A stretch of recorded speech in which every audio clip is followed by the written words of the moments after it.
So how you doing today, Peter? Very good, thank you. How are you, Hakeem? Doing all right, hanging in there. Could you tell the folks your name, basically how I met you, a little bit of backstory about yourself, a little bit about the past program, and as we go along, I would ask you about 2 or 3 more questions.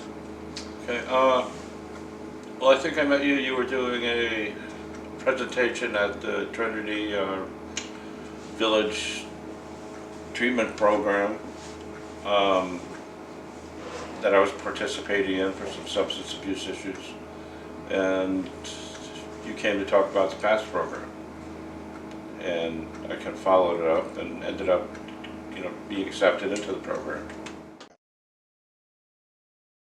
There's just so many avenues that were available for support in life skills, I mean, employment skills, a multitude of different things, resume building. It's helped me develop some confidence that I didn't have at the time. And I was also able to find out that I can do work. Like I really had a hard time thinking that I actually could go back to work at my age. Who would be the ideal candidate for this program? I'm not sure.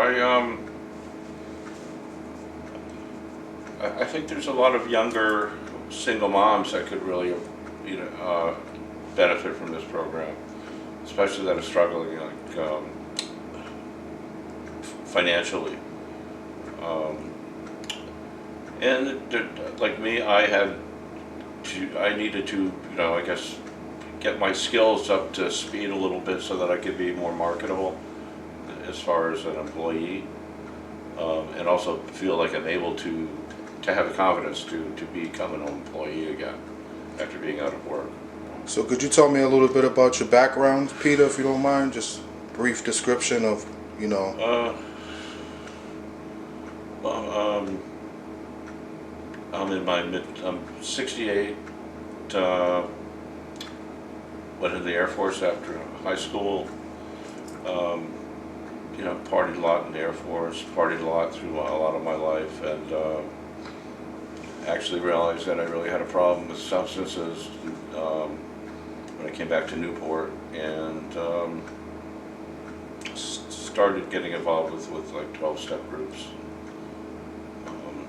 Ended up developing a few years of sobriety.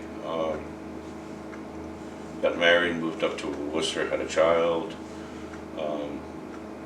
and then from that point, our daughter had some health issues, and I had some health issues, and I just kind of went off the wall, disappeared for a few years, became homeless, and came back to Newport.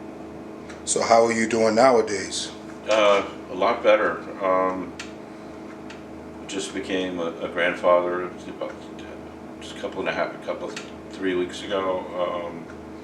Relationship with my daughter is so much better than it's ever been before. Got a good relationship with my younger brother, and just trying to, get engaged with, with just daily life.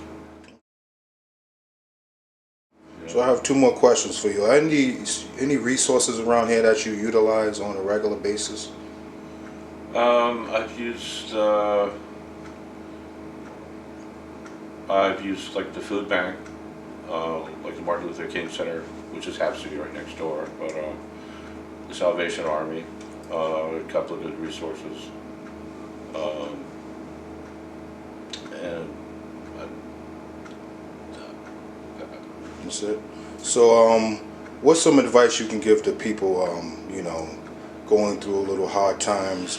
What are some coping mechanisms that you usually practice? try not to get like stuck inside yourself, um, like try not to get depressed.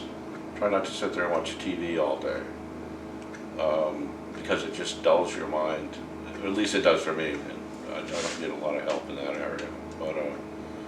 But no, I think it just, the past program really helped me see that there were other avenues available, that I wasn't just like pigeonholed into like being a certain, you know, a drunk or whatever people thought I thought people thought I was. It helped me out a lot along those lines. So any last words for the people that you would like to give before we close this? No, I think it's worth trying something out, looking into it. There's so many resources. It's just so hard to kind of like list them. It's like almost every human services system in the state or something. There's a connection with this program, it seems. Other than that, no, they've helped me out a lot, and I'm still in touch with them. All right. I thank you for the interview, Peter. You're welcome. Hope to know.